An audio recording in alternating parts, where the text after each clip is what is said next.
আমরা আজকে কথা বলবো how to translate long simple sentences. হ্যাঁ, আমরা অনেক সময় একটা বিপদে পড়ে যাই। ছোট ছোট বাক্য যেমন I take tea, he goes to college, I am my student, you are my close friend, I am your bosom friend, blah blah. হ্যাঁ, এরকম ছোট ছোট বাক্য আমরা ট্রান্সলেট করে খুব অভ্যস্ত। আমরা এই ছোট ছোট বাক্যগুলোকে ট্রান্সলেট করে খুব মজাও পাই। এখন সাজাটা হয় কখন জানেন? যখন আমরা দেখি সিম্পল সেন্টেন্সটাই খুব বেশি বড় হয়ে যায়। তো এই সিম্পল সেন্টেন্স যখন অনেক বড় হয়, আমরা তখন প্যারেশানিতে পড়ে যাই যে দাদা এই সিম্পল সেন্টেন্সটা আমি কেমনে অনুবাদ করব। আবার বলতে পারেন ভাইয়া অনুবাদ নালে টেনে টুনে করলাম, ঠিক আছে। এখন প্রশ্ন হচ্ছে আমি নিজে, হ্যাঁ, আই মাইসেলফ, আমি কিভাবে এই বাক্যগুলোকে ট্রান্সলেট করবো বা বাংলা বাক্যকে কেমনে কনভার্ট করবো ইংরেজিতে। হ্যাঁ, তো এই বিষয়গুলো নিয়ে আজকে কথা হবে ইনশাল্লাহ। তো যাক, আলহামদুলিল্লাহ অনেকে আমাদের সাথে যুক্ত হয়ে গিয়েছে। সো আমরা একটু ওয়েট করি। হ্যাঁ, আমাদের সাথে আরও কয়েকজন ভাই বোন যুক্ত হচ্ছে। আর যারা আমাদের সাথে যুক্ত আছেন লাইভটা একটু শেয়ার করে দিতে পারেন, ঠিক আছে। আজকে দুর্দান্ত কিছু একটা জিনিস শিখবেন, আজকে দুর্দান্ত কিছু বিষয় শিখবেন। হয়তো এইভাবে আমাদের সাথে এই বিষয়গুলো আলোচনা করা হয় না। ইনশাল্লাহ যদি কোনো টেকনিক্যাল প্রবলেম না থাকে আমাদের আজকের ক্লাসটাতে আমরা দুর্দান্ত কিছু বিষয় নিয়ে কথা বলবো। পুরো ক্লাস জুড়ে আপনারা আমার সাথে থাকবেন ইনশাল্লাহ। একটু মজা করেই বলি আর কি, জেনজির ভাষায় খেলা হবে, ঠিক আছে। আচ্ছা, সো ডিয়ার, আমরা আজকে কথা বলছি কি নিয়ে? আমরা এখন কথা বলবো হাউ টু ট্রান্সলেট, কিভাবে আপনাকে অনুবাদ করতে হবে বা আপনি কিভাবে অনুবাদ করবেন। লং লং বলতে আপনি বলতে পারেন লং লং সিম্পল সেন্টেন্সেস, লম্বা লম্বা সিম্পল সেন্টেন্স আপনাকে দিয়ে বলবে যে বাবা এটাকে ট্রান্সলেট করো তো। আচ্ছা, তো দেখেন আমি আপনাদেরকে ছোট্ট একটা বাক্য দেখায় বলি যে যদি আপনাকে বলে এইটা ট্রান্সলেট করো, তো আপনি এটা দেখে টেনশনে পড়বেন কিনা। আমি একটা বাক্য লিখে রাখছি আর কি। যেমন দেখেন এই যে বাক্যটা দেখতে পাচ্ছেন, আচ্ছা আপনাদের কাছে কি মনে হয় এই সেন্টেন্সটা কি সিম্পল, কমপ্লেক্স নাকি কম্পাউন্ড? আপনার কাছে কি মনে হয়? Is it simple, complex or compound? কি মনে হচ্ছে একটু খেয়াল করেন তো। আচ্ছা, এখানে আমরা একটা বাক্য দেখতে পাচ্ছি। আমি এরকম বাক্য এর আগেও ট্রান্সলেট করে দেখিয়েছি, বাট আমরা আজকে ট্রাই করবো অনেকগুলো বাক্য এভাবে শেখার। দেখেন আমরা এখানে একটা বাক্য দেখতে পাচ্ছি, Rana living in Khulna will soon meet Mim working in a factory situated at Naranganj known as the Dandi of Bangladesh, ঠিক আছে। আমাদের মশিউর রহমান রিফাত, হারিস মিয়া ভাইজান, জুয়েল ভাই সহ অনেক ভাই বোনেরা কমেন্ট করছেন যে এটা simple sentence. Yes, definitely it's a simple sentence. If you are asked why it's a simple sentence, কেন এটা সিম্পল সেন্টেন্স? কারণ এই পুরো সেন্টেন্সটাতে আপনি খুঁজে দেখেন সাবজেক্ট আছে একটা, টেন্স চেনা যায় এমন ভার্ব বা ফাইনাইট ভার্ব, এই যে দেখেন এখানে আছে একটা, আর এই মিম নামের একটা অবজেক্ট আছে। আর বাকি যা দেখতেছেন এগুলো কিন্তু দেখেন মানে ফাইনাইট ভার্ব না, এগুলো নন ফাইনাইট ভার্ব। তার মানে এই সেন্টেন্সটা একটা সিম্পল সেন্টেন্স। এখন প্রশ্ন হচ্ছে যদি বাক্যটা শুধু এতটুকু থাকতো, রানা উইল সুন মিট মিম, রানা মিমের সঙ্গে খুব শীঘ্রই দেখা করবে, আপনি এটাকে খুব ইজিলি ট্রান্সলেট করতে পারতেন। এখন প্রশ্ন হচ্ছে এই যে লে স্টেজ লাগাই দিল, এই ধরনের বাক্যগুলোকে আমরা কেমনে ট্রান্সলেট করব, কিভাবে ট্রান্সলেট করব। সো আমাদের আজকের পুরো ক্লাস জুড়ে এই বিষয়টা নিয়েই কথা হবে। আচ্ছা, তাহলে আসেন তার আগে আপনাদেরকে একটু বলি, মানে আমি মূলত এই যে ক্লাসটা, মানে এই যে কিভাবে বড় বড় সেন্টেন্সকে ট্রান্সলেট করবেন, এই ক্লাসটাকে মূলত আমি একটা ক্লাসের আন্ডারে ফেলে স্টুডেন্টদেরকে করাই, ঠিক আছে। আমরা আমাদের অনলাইন ব্যাচগুলোতে স্টুডেন্টদেরকে একটা ক্লাসের মধ্যে 3টা টপিক পড়াই, তার মধ্যে এটা হলো একটা পার্ট। তো টপিকটার নাম হলো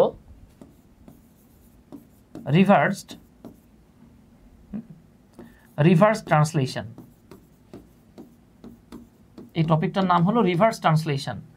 তো রিভার্স ট্রান্সলেশন মানে কি? রিভার্স ট্রান্সলেশন মানে হচ্ছে গিয়ে উল্টা দিক থেকে অনুবাদ। এখন দেখবেন মাঝে মাঝে আমাদেরকে যেই কাজটা করা লাগে, আমরা সেন্টেন্সকে সোজা অনুবাদ না করে উল্টা দিক থেকে অনুবাদ করতে হয়। এই যে উল্টা দিক থেকে অনুবাদ করার যেই নাম, কাম বা কাজ বা টেকনিকটা, এইটাকেই বলা হয় আপনার রিভার্স ট্রান্সলেশন। তাহলে what is reverse translation? Reverse translation means translating from behind, from the right hand part to the left hand part. আমরা সাধারণত অনুবাদ করি বাম দিক থেকে ডান দিকে, তবে রিভার্স ট্রান্সলেশনে যে ঘটনাটা ঘটে আপনাকে ডান দিক থেকে বাম দিকে আসতে হবে, বাম থেকে ডানে আমরা নর্মালি করি, অ্যাজ ইউজুয়ালি করি। সো আসেন আমি একটু বলে নিই। সাধারণত 3টা জায়গায়, I repeat, there are 3 places where you have to translate from reverse or from behind। 3টা জায়গা আছে, 3টা জায়গা, হ্যাঁ, আঙ্গুল 2টা দেখায় 3টা বলতেছি আর কি। হ্যাঁ, তো 3টা জায়গা আপনি দেখবেন যে 3টা জায়গাতে আপনাকে ট্রান্সলেট করতে হবে উল্টো দিক থেকে। তো এই 3টা জায়গা কি আমি আপনাদের সাথে একটু শেয়ার করি, একবারে শুরু থেকে দেখাই নেই। সো আমাদের আজকের ক্লাসের টপিকটার নাম হওয়া উচিত মূলত রিভার্স ট্রান্সলেশন। যদি বাংলায় বলেন, যদি বাংলায় এটাকে বলেন, তাহলে আপনাকে বলতে হবে উল্টা দিক থেকে। আপনাকে এটা বলতে হবে উল্টা দিক থেকে, অনুবাদ। আচ্ছা, উল্টা দিক থেকে অনুবাদ। এখন প্রশ্ন হচ্ছে, ভাইয়া অনুবাদ কি উল্টা দিক থেকে করতে হয়? জি, 3টা জায়গা আছে, এই 3টা জায়গাতে আপনাকে অনুবাদ উল্টা দিক থেকেই করতে হবে। হ্যাঁ, লাইক অ্যারাবিক রাইটিং আর কি। হ্যাঁ, সাকিব আহমেদ, যে আমাদের সাথে অনেকে কমেন্ট করতেছেন যে এসিএস এর এফআরবির অনেক স্টুডেন্ট আমাদের সাথে যুক্ত আছেন। হ্যাঁ, এটা আপনাদেরকে ইন্টারমিডিয়েটের ফার্স্ট পার্টে হেল্প করবে ইনশাল্লাহ, ঠিক আছে? আচ্ছা, এটা আপনাদেরকে ইন্টারমিডিয়েটের ফার্স্ট পার্টের প্যাসেজ সলিউশনের ক্ষেত্রে এবং কিছু কিছু ক্ষেত্রে রাইটিংয়ের ক্ষেত্রেও সাহায্য করবে ইনশাল্লাহ। তাহলে আসেন আমরা চলে যাই। এর মধ্যে আমরা আরেকটা জিনিস শিখে ফেলবো যে কীভাবে বড় বড় সেন্টেন্সকে অনুবাদ করতে হয়। তো রিভার্স ট্রান্সলেশন বা উল্টা দিকের অনুবাদ করতে গেলে there are some ways. So some ways না বলে আমরা বলবো 3 ওয়েজ অফ রিভার্স ট্রান্সলেশন। উল্টা দিকের অনুবাদের 3টা জায়গা আছে। সো রুল 1, 1 নাম্বার যে জায়গাটা, এটা আমরা অবশ্যই এর আগেও বলে ফেলেছি আপনাদেরকে, আজকে আমরা আরেকবার বলি এবং মনে রাখবেন এটা যেন আপনার লাইফের লাস্ট টাইম বলা হয়, ঠিক আছে? আপনি যেই বিষয়টা মাথায় রাখবেন, রিভার্স ট্রান্সলেশনের নাম্বার 1 রুল, সেটা আপনি ইংলিশ থেকে বাংলা, দ্যাট ইজ বাংলাটা ইংলিশ আর English to Bangla, whatever. এটা ইংলিশ থেকে বাংলা যদি করেন তাহলে উল্টা হবে, বাংলা থেকে ইংলিশ করলে বাংলার উল্টাটা ইংরেজি হবে। তো আপনাকে যেটা মাথায় রাখতে হবে, যখন দেখবেন আপনি দুটো ওয়ার্ড, এখানে ওয়ার্ড বলতে আমরা নাউন বোঝাচ্ছি, যখন দেখবেন 2টা নাউন এর মাঝখানে একটা প্রেপোজিশন চলে আসছে, সেক্ষেত্রে আপনাকে বাংলা অনুবাদটা উল্টা দিক থেকে লিখতে হবে। আর আপনারা সবাই কম বেশি জানেন, এটা মনে হয় না আমার বলার প্রয়োজন আছে, তারপর আমি একটু হালকা করে বলি। প্রেপোজিশনের বাংলা হলো বিভক্তি। হ্যাঁ, প্রেপোজিশনের বাংলা হলো বিভক্তি অথবা অব্যয়। সাধারণত বিভক্তি বা অব্যয়গুলোকেই আমরা প্রেপোজিশন বলি। সো আমি কয়েকটা প্রেপোজিশনস আপনাদেরকে লিখে দিচ্ছি।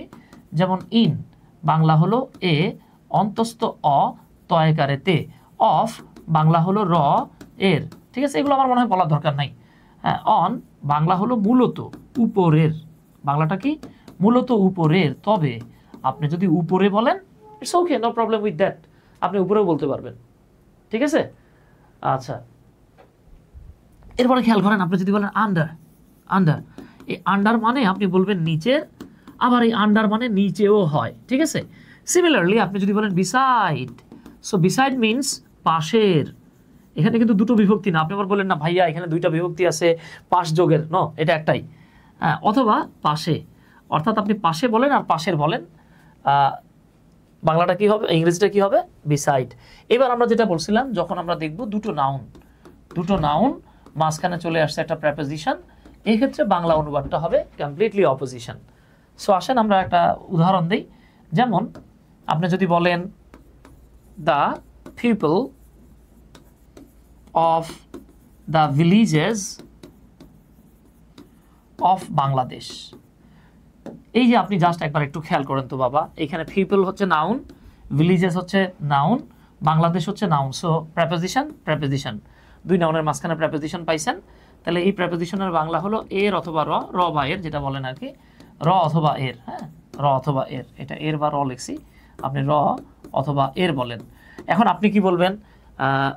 মানুষ।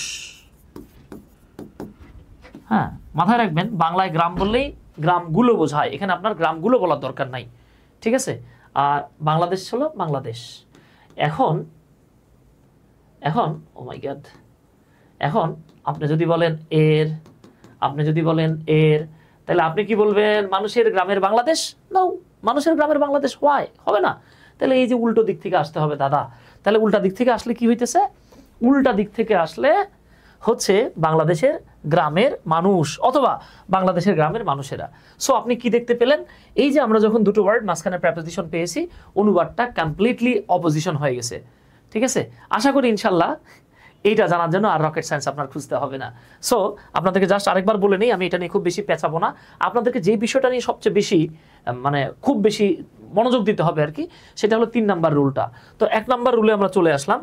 1 নাম্বার রুলটা আমরা কি বলছি, রিভার্স ট্রান্সলেশন বা উল্টা অনুবাদ করার 1 নাম্বার রুলটা হচ্ছে গিয়ে 2 নাউনের মাঝখানে যখন প্রেপোজিশন পাবেন, আই রিপিট, 2 নাউনের মাঝখানে প্রেপোজিশন থাকলেই বাংলা অনুবাদ আপনাকে উল্টা দিক থেকে লিখতে হবে। আমি এটাকে একটা ছন্দের মাধ্যমে বলি যাতে খুব মন্দ না হয় এবং এটা নিয়ে দ্বিধা দ্বন্দ্বে থেকে আপনাকে খুব বেশি মনোকষ্টে না থাকতে হয়, সুস্পষ্টভাবেই যাতে বুঝতে পারেন, সেজন্য আমি যে কথাটা বলি, যদি থাকে প্রেপোজিশন অনুবাদ হয় অপোজিশন। আরেকবার বলি, যদি থাকে প্রেপোজিশন অনুবাদ হয় অপোজিশন। এই তো মাশাআল্লাহ আমাদের মারিয়াম হোসাইন, মাহমুদুল হাসান ইমন, নীলা আক্তার, শাহিন রায়হান,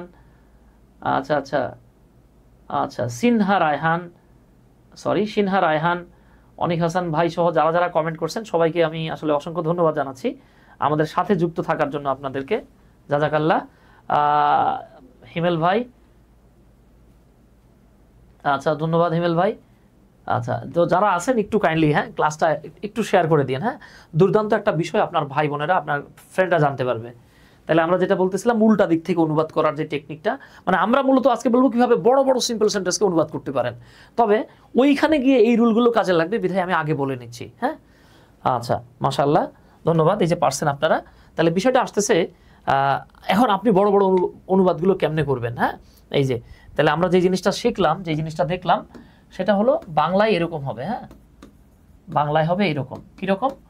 বাংলায় আগে থাকবে শব্দ আর পরে যোগ হবে বিভক্তি অথবা অব্যয়। আর এইটাই আপনি যখন ইংরেজিতে নিয়ে যাবেন, খেয়াল করেন, আপনি যখন অনুবাদ করেন তার 90% এই রুল দিয়ে কভার করা যায়। আগে আসে বিভক্তি বা অব্যয়। তো এই যে দেখেন, আগে যে বিভক্তি বা অব্যয় আসে, এই বিভক্তি বা অব্যয়কে আমরা কি বলবো? আমরা বলবো প্রেপোজিশন। প্লাস পরে আসবে কি? এই যে শব্দ। শব্দ বলতে আমরা মূলত এখানে বোঝাচ্ছি ওয়ার্ড, ওয়ার্ড না বলে আমরা এটাকে নাউন বলবো। তার মানে বাংলার উল্টা ইংলিশ, ইংলিশের উল্টা বাংলা। শর্ত হচ্ছে কখন আপনি এই কাজটা করবেন, যদি বাংলায় বিভক্তি আসে দেখেন, আর যদি ইংরেজিতে প্রেপোজিশন আসে দেখেন। যেমন দেখেন, একটা ইন্টারেস্টিং ফ্যাক্ট বলি, আপনি যদি বলেন যে আমি ঢাকা আছি বা ঢাকায় থাকি বা ঢাকা আছি। আচ্ছা বলেন তো, আমি যেই বাক্যটা লিখেছি, আমি ঢাকা আছি, এই বাক্যটা কি রং নাকি রাইট? ধন্যবাদ রিফাত ভাই, জান্নাত ফারিন, ধন্যবাদ। আচ্ছা বলেন তো, আমি ঢাকা আছি, এই বাক্যটা কি মানে রং নাকি রাইট? দেবব্রত রায়, আহারে মালিহা, একেম নাফিস ভাইয়া পিডিএফ দিবেন কি? হ্যাঁ, আমি এটার পিডিএফটা দিয়ে দেবো, কোনো সমস্যা নাই। অভ্র স্যার, থ্যাংক ইউ ভাই, অভ্র ভাই, নাফিস ভাই। আচ্ছা বলেন তো, বাক্যটা রং নাকি রাইট? আপনি যখন বলবেন আমি ঢাকা আসি, দেখেন আপনি যদি বলেন যে সুমন ভাই আমি ঢাকা আসি, তখন মানুষ বলবে শোনা তাহলে তুমি কি খোলা থাকো? এখন যে ঢাকা আসো, আমরা সবাই ঢাকা আসি ভাই। ঢাকা আসি মানে কি যে আমি জামা কাপড় পরে রয়েছি, আমি তো ডাইকা রয়েছি, আমি তো খুলা নাই, ঠিক আছে? তাহলে এই যে দেখছেন, একজন বলতেছে রাইট, ওরে টুকটুকি সোনামণি, আপনি যদি বলেন আমি ঢাকা আসি, তখন আরেকজন আপনাকে দুষ্টু ছেলেরা জিজ্ঞেস করবে যে ভাই বা আপা বা বনু তুমি কখন খোলা থাকো, এখন ঢাকা আসো। আমরা আসলে আমরা সবাই ঢাকা থাকি, কিন্তু সবাই ঢাকায় থাকি না। তাইলে আপনাকে যে বিষয়টা মাথায় রাখতে হবে, এই যে দেখেন ঢাকা হলো একটা ওয়ার্ড, আর এই যে দেখেন সাথে আছে একটা বিভক্তি। তাইলে ঢাকায় আপনাকে ইংরেজিতে যখন কনভার্ট করবেন, বাংলায় আগে শব্দ আসে ঢাকা, পরে আসছে বিভক্তি। ইংরেজিতে আপনি মনে আছে না, আমার কি বলা লাগবে দাদা? দেখেন তো, আমরা না বলে আসছি এই যে ইন মানে হচ্ছে এ অতে, এই যে অন্তস্থ অ আসছে না, এই দিস ইজ হোয়াই আপনি কি বলেন ইন ঢাকা, আপনি আবার ঢাকা ইন বলেন না, ঠিক আছে? আর আমরা জানি আগে সাবজেক্ট বসে, সো এই জন্য হয়ে গেল আই অ্যাম। এই দেখেন আসি, আমি কিন্তু বাস করি বলি নাই, আই এম ইন ঢাকা, আমি ঢাকায় আসি। এইখানে আবার ভুলেও বললেন না আমি ঢাকায় হই। আপনি জীবনে একবারই হয়েছেন, সে কোনো নার্সিং হোমে বা বাসায় হয়েছেন। ঢাকায় প্রতিদিন আপনার আমার পক্ষে হওয়া সম্ভব না। এত বেশি হলে আমরাও মরে যাবো, বাপ মাও মরে যাবে, এতবার তো হওয়া যায় না। তাহলে এখানে এম মানে কিন্তু আছি হবে, হই হয় না। তাহলে খেয়াল করেন তো, এই যে বিভক্তি কই আসিল, শেষে আসিল, ইংরেজিতে কোথায় আসছে, সামনে আসছে। এই সিম্পল ট্রিকটা যদি মাথায় রাখেন, ইনশাল্লাহ খাতায় কাঁপায় দিতে পারবেন। আচ্ছা, যারা জিজ্ঞেস করতেছেন পিডিএফটা কোথায় থাকবে, পিডিএফটা আমি আমি হচ্ছে গিয়ে এই ভিডিওটার নিচেই দিয়ে দেবো আপনাদেরকে। আমি এই ভিডিওটার সাথেই, এই ভিডিওর সাথে আমি আপনাদেরকে পিডিএফটা দিয়ে দেবো। এটাকে কি বলে, ড্রাইভের লিঙ্ক হিসাবে আপনি নামায় নিতে পারবেন, সমস্যা নেই, ঠিক আছে। আচ্ছা, তাহলে এবার আসেন, এই যে বড় বড় বাক্য আছে এগুলোকে আপনি খুব ইজিলি অনুবাদ করতে পারেন, ঠিক আছে। আচ্ছা, আমি এটাতে আর যাচ্ছি না খুব বেশি প্যারেশানি নিতে, হ্যাঁ, আমি এগুলো বলতেছি না, কারণ আমার কাজ হচ্ছে আমি আজকে দেখাবো মূলত আপনাদেরকে কিভাবে বড় বড় সিম্পল সেন্টেন্স আপনি অনুবাদ করতে পারেন। হ্যাঁ, এগুলো নিয়ে আমি আজকে, আচ্ছা একটা আমি দেখাই দিই, দিনাজপুরের মাটির আলুর স্বাদ। হ্যাঁ, এটাকে অনেকভাবে অনুবাদ করা যেতে পারে, আমি একটা পসিবল টেকনিক আপনাদেরকে দেখাচ্ছি। তাহলে আপনি কি পাচ্ছেন, দিনাজপুরের মাটির আলুর স্বাদ, এটা হলো আমাদের সাবজেক্ট, হয় বা হলো, এটা সবসময় থাকে না, এটা হলো ভার্ব। আসলেই অতুলনীয়, এটা হলো আমাদের আলাদা পার্ট। তো আমরা এই আসলেই ইংরেজি সবাই জানি রিয়েলি, অতুলনীয় তুলনা করার ইংরেজি কম্পেয়ার, অতুলনীয় ইনকম্পেয়ারেবল, ঠিক আছে, ইনকম্পেয়ারেবল। এইবার দেখেন তো, আপনি যদি এই বাক্যটারে ভাঙেন, আপনি কি পাচ্ছেন, দিনাজপুর যোগ এর যোগ মাটি যোগ মাটি যোগ র যোগ আলু যোগ র যোগ স্বাদ। তাইলে আপনি জাস্ট এই জায়গাটা খেয়াল করেন, এটা অনেক ওয়েতে লেখা যায়, আমি একটা পসিবল টেকনিক দেখাচ্ছি, এমন না আমি যেটা বলতেছি এটাই হবে। So there is a preposition and a preposition. এর means of, এর means of, এর means of. সো যদি থাকে preposition অনুবাদ হয় অপোজিশন, যদি থাকে বিভক্তি তাহলে আপনাকে এটা উল্টা দিক থেকে হবে লিখতে হবে। তাহলে স্বাদের ইংরেজি হচ্ছে টেস্ট। হ্যাঁ, এটা একটা সমার্থক শব্দ হচ্ছে প্যালাট। হ্যাঁ, প্যালাট বা প্যালেট বলে অনেকে আর কি। তাহলে খেয়াল করেন, আমি মজা করে বলি যে প্লেটে নিয়ে আমরা প্যালাট বা স্বাদ বুঝতে পারি। তাহলে টেস্ট, টেস্টের আগে আছে র, পেছনে লিখবো অফ। আর আপনাদের একটা রুল হয়তো জানা আছে যে নাউনের পরে অফ থাকলে মোটামুটি 90% ক্ষেত্রে এই রুলটা প্রযোজ্য, 90% ক্ষেত্রে রুলটা প্রযোজ্য, সামনে দা বসে। এটার অনেক ব্যতিক্রম আছে, এখন আপাতত আমি বলছি না। তাহলে হয়ে গেল দ্য টেস্ট অফ। এবার আলুর ইংরেজি কি, এখন বাসটা খাবে সেই ভাই বোনেরা যারা বলবে পটাটো। হ্যাঁ, যারা পটাটো বলবে এরা বাস খাবে। কারণ আমরা যখন দিনাজপুরের আলু বলি, আমরা কি দিনাজপুরের আলু বলতে একটা আলু বোঝাই না। তাহলে বাংলায় সিঙ্গুলার দিয়ে প্লুরাল বোঝানো হয়। যেমন আপনি বলতেছেন রাজশাহীর আম খুব মিষ্টি, এখন রাজশাহীর আম মানে কি একটা আম, অনেকগুলো আম। দিনাজপুরের লিচু খুব চমৎকার, দিনাজপুরের লিচু মানে একটা লিচু। আপনি বললেন বরিশালের পেয়ারা, এই বরিশালে কি এক পিস পেয়ারা হয়? তার মানে বরিশালের পেয়ারা বলতেই আপনি অনেকগুলো পেয়ারা বোঝাচ্ছেন। স্যার আপনাদের কি কোনো অনলাইন স্পোকেন কোর্স আছে? হ্যাঁ, ডিসেম্বরে আসতেছে ইনশাল্লাহ অনলাইন কোর্স আমাদের একটা। হ্যাঁ, আচ্ছা, তাহলে দেখেন দ্য টেস্ট অফ, এখানে তাহলে পটাটো না বলে পটাটোস বলতে হবে। এখন আলুর সামনে আছে র, তাহলে পেছনে দিব অফ, আর যে নাউনের পরে অফ হলে সামনে দা হয়। এবার মাটি, মাটির ইংলিশ কি, মাটির ইংলিশ হচ্ছে সয়েল। আমাদের অনেক আপু আছে সোহেল বলে, হ্যাঁ সোহেল না কিন্তু সয়েল। আচ্ছা, এইবার দেখেন তো সয়েলের সামনে কি আছে, র, তাহলে পেছনে হবে অফ, এখানে আমরা কি নেব, দা। এরপরে দিনাজপুরের সাথে আবার দা দিয়েন না, কারণ প্রপার নাউনের আগে দা বসে না। এই যে আমার সাবজেক্ট হয়ে গেছে। তাহলে দিনাজপুরের মাটির আলুর স্বাদ হলো মানে হলো ইজ, আসলেই রিয়েলি, রিয়েলি ইনকম্পেয়ারেবল, ইনকম্পেয়ারেবল। তাহলে আমি জাস্ট আপনাদেরকে একটা টেকনিক দেখাই দিলাম, ঠিক আছে। সত্যজিৎ সি জিজ্ঞেস করতেছে স্যার আপনাদের এইচএসসি 27 এর কোর্স আছে কিনা? ডিসেম্বর মাসে আসতেছে ইনশাল্লাহ, ঠিক আছে, ওইটা এসিএস থেকে আসবে। আচ্ছা, একটু বলে দিই, আমাদের এইচএসসি 2027 ইংলিশ যে কোর্সটা, এটা এসিএস থেকে আসবে। অর্থাৎ আপনি গুগলে গিয়ে এএসজি লিখলে পেয়ে যাবেন ইনশাল্লাহ। আচ্ছা, তাহলে ইনশাল্লাহ আমরা এটা বুঝতে পারছি। তো আপনারা এটা রিভার্স ট্রান্সলেশনে এই টেকনিকটা দেখে নিন। আমার এটা নিয়ে কমপ্লিট একটা ভিডিও আছে, একদম ফুল ভিডিও, বিশাল বড় লম্বা 1 ঘন্টার একটা ভিডিও আছে, দেখে নিতে পারেন। তো এখন আমরা দেখবো অনুবাদ করতে গেলে উল্টা দিক থেকে অনুবাদ করতে হয়, এটার দ্বিতীয় রুল। হ্যাঁ, তাহলে আমরা কি দেখতেছি, আমরা মূলত দেখতেছি 3 ওয়েজ অফ রিভার্স ট্রান্সলেশন। হ্যাঁ, রিভার্স ট্রান্সলেশনের 3টা উপায় দেখতেছি আমরা, মনে আছে না? আচ্ছা আচ্ছা, ওই জায়গাতে আমরা চলে যাইতেছি। দেখেন, তাহলে এখন আমরা যেটা দেখতেছি সেটা হচ্ছে 2 নম্বর রুল। মাথায় রাখবেন, যখন পরিপূর্ণ একটা প্যাসিভ ভয়েস থাকবে, যখন পরিপূর্ণ একটা প্যাসিভ ভয়েস থাকবে, আপনাকে সেই পরিপূর্ণ প্যাসিভ ভয়েসের অনুবাদটা উল্টা দিক থেকে করতে হবে, ঠিক আছে? আচ্ছা, তাহলে আমরা যেটা বললাম আর কি, পরিপূর্ণ প্যাসিভ ভয়েস থাকলে, খেয়াল করেন অর্ধেক থাকলে হবে না, পরিপূর্ণ থাকতে হবে। যেমন আমি একদম ছোট্ট করে বলি আপনাদেরকে, আপনি যখন বলতেছেন rice is eaten by us, খেয়াল করেন তো এটা কিন্তু পরিপূর্ণ প্যাসিভ ভয়েস। হ্যাঁ, আমরা অ্যাক্টিভে যদি এভাবে লিখি উই ইট রাইস, এটা ছিল অ্যাক্টিভ, এইটা হয়ে গেছে প্যাসিভ। যখন কমপ্লিট একটা প্যাসিভ ভয়েস থাকে তখন বাংলা অনুবাদ উল্টা দিক থেকে লিখতে হয়। কিভাবে উল্টা দিক থেকে লিখতে হয়? এই যে দেখেন, আমরা কিন্তু এটার অনুবাদ করি এভাবে, আমাদের দ্বারা ভাত খাওয়া হয়। যদিও এরকম বাক্য আমরা প্র্যাকটিক্যালি বলি না, কিন্তু যদি সেটা কমপ্লিট না হয়, ইনকমপ্লিট হয়, যেমন আপনি যদি লেখেন রাইস ইজ ইটেন, এবার মনে করেন এই যে বাই আস, এটা নাই, কমপ্লিট নাই, ইনকমপ্লিট দেওয়া আছে। ইনকমপ্লিট থাকলে ভাই এবার আবার অনুবাদ সোজাই লিখতে হইব। তাহলে এখানে আবার আপনাকে লিখতে হবে ভাত খাওয়া হয়। তাহলে বিষয়টা দাঁড়াচ্ছে কমপ্লিট একটা প্যাসিভ ভয়েসের বাংলা অনুবাদ আমাদেরকে উল্টা দিক থেকে লিখতে হবে, ঠিক আছে? তাহলে কমপ্লিট একটা প্যাসেজের বাংলা অনুবাদ আমাদেরকে অবশ্যই উল্টা দিক থেকে লিখতে হবে, এটা আমরা একটু মাথায় রাখবো, ইনশাল্লাহ পারবো।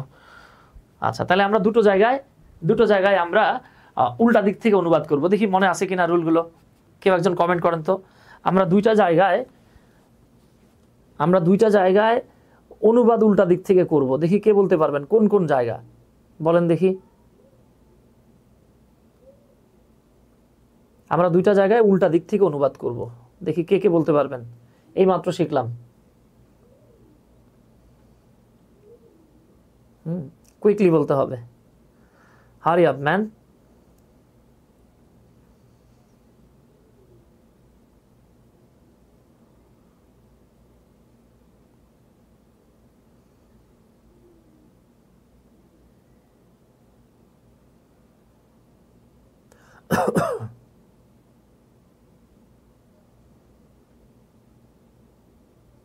এই তো মাশাআল্লাহ, এই যে অনেকে লিখে ফেলছেন। এই ক্লাসের রেকর্ড পাওয়া যাবে কিনা? হ্যাঁ হ্যাঁ হ্যাঁ, পাবেন, এখানেই পাবেন, যেখানে ক্লাস করছেন এইখানেই এই ক্লাসটার রেকর্ড পাবেন। হ্যাঁ, টেনশনের কোনো কারণ নাই। আচ্ছা, থ্যাংক ইউ। তো যাক, মাশাআল্লাহ, আপনারা যারা বুঝতে পারছেন সবাইকে অসংখ্য ধন্যবাদ, যারা কমেন্ট করছেন সবাইকে ধন্যবাদ। সো দুটো জায়গা আমরা দেখলাম যেখানে আপনি উল্টা দিক থেকে অনুবাদ করবেন। এর মধ্যে একটা কি ছিল, প্রথমটা ছিল হচ্ছে গিয়ে যখন দুটো নাউনের মাঝখানে প্রেপোজিশন থাকে, এটা একটা। দ্বিতীয়টা ছিল কমপ্লিট প্যাসিভ ভয়েস। এইবার আসতেছে মূলত আমাদের সবচাইতে ইম্পর্টেন্ট যে জায়গাটা, হ্যাঁ, ওই যে আমরা বলেছিলাম 3 ওয়েজ অফ রিভার্স ট্রান্সলেশন, ঠিক আছে? এই যে 3 নাম্বার যে জায়গাটা, এই জায়গাটা আমরা এখন দেখব, ঠিক আছে? আচ্ছা আচ্ছা, মাশাআল্লাহ মাশাআল্লাহ, এই তো জাযাকাল্লাহ। তাহলে আসেন, এইটাকে মূলত বলা হয়, এই জায়গাটাকে মূলত কি বলা হয় জানেন? এটাকে বলা হয় রিডিউসড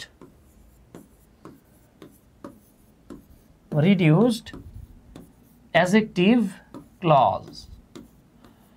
এখন যারা অ্যাডজেক্টিভ ক্লজকে রিডিউস করতে জানে না, তারা এই জায়গাটাতে বিপদে পড়বে। হ্যাঁ, আচ্ছা, অনেকে কমেন্ট করতেছে ভাইয়া এই ক্লাসটা কাদের জন্য? এই ক্লাসটা হচ্ছে গিয়ে ক্লাস 8-এর স্টুডেন্ট থেকে শুরু করে একবারে যারা অনার্স মাস্টার্স করে সবার জন্য, ঠিক আছে? যারা এই মুহূর্তে আসছেন তারা হচ্ছে গিয়ে আমাদের যে দুটো নর্মাল রুলগুলো, এগুলো তো মিস করছেন। এখন যারা যুক্ত হয়েছেন আপনারা আর কি, আপনারা এখন দেখতে পাবেন সবচাইতে ঝাঁকানাকা, সবচাইতে ইম্পর্টেন্ট যে রুলটা, ঠিক আছে? আচ্ছা, আর যারা ইন্টারমিডিয়েটের স্টুডেন্ট যুক্ত আছেন আমাদের সাথে, তারাও এই রুলটা দেখে রাখেন, তাদের এটা কয়েকটা জায়গায় কাজে লাগবে। 1, কমপ্লিটিং সেন্টেন্সে কাজে লাগবে। 2, রাইট ফর্মস অফ ভার্বে কাজে লাগবে। 3, আপনাদের simple complex and compound, simple complex compound যখন করেন সেক্ষেত্রেও কাজে লাগবে, ঠিক আছে? আচ্ছা, তাহলে আসেন আমরা একটু দেখে নেই। তো এই জায়গাটাতে যাওয়ার আগে আপনাকে একটা ছোট্ট জিনিস সম্পর্কে আইডিয়া রাখতে হবে, সেটা হলো রিলেটিভ প্রোনাউন। রিলেটিভ প্রোনাউন, তো রিলেটিভ প্রোনাউন বলতে আমি সাধারণত সংক্ষেপে আরপি লিখি। এই আরপি দেখে রূপা পাগলি বা রমনা পার্ক ভাবা যাবে না, ঠিক আছে? এই আরপি মানে হচ্ছে রিলেটিভ প্রোনাউন। হ্যাঁ, রিপোর্টিং ভার্ব বলে ফেলতে গেছিলাম আর কি। এগুলো বলতে আমরা সাধারণত দ্যাট এবং যে ডাবলএস ওয়ার্ডগুলো আছে এগুলোকে বুঝি আর কি। যদিও 4টা ডাবলএস ওয়ার্ড আছে যেগুলোকে বলা হয় রিলেটিভ অ্যাডভার্ব। কি কি বলেন তো? এই 4টা হলো when, where, why and how, মাও খাও। শুধু হাউ, মাও আর খাও না কিন্তু, এগুলোকে আবার বলা হয় রিলেটিভ অ্যাডভার্ব। যদিও বাংলাদেশের অনেক বই এটাকে রিলেটিভ প্রোনাউন বলেই চালায় দেওয়া হয়েছে। ঠিক আছে। আচ্ছা, মালিহা জান্নাত, মৌমিতা জান্নাত ফারিন, ধন্যবাদ। শহীদুল ভাই, সৌরভ ভাই, এ কে এম নাফিস ভাই, একজন উনি জিজ্ঞেস করতেছে রূপা কে? রূপা হচ্ছে সোনার অপোজিট। ঠিক আছে, রূপা কিরা?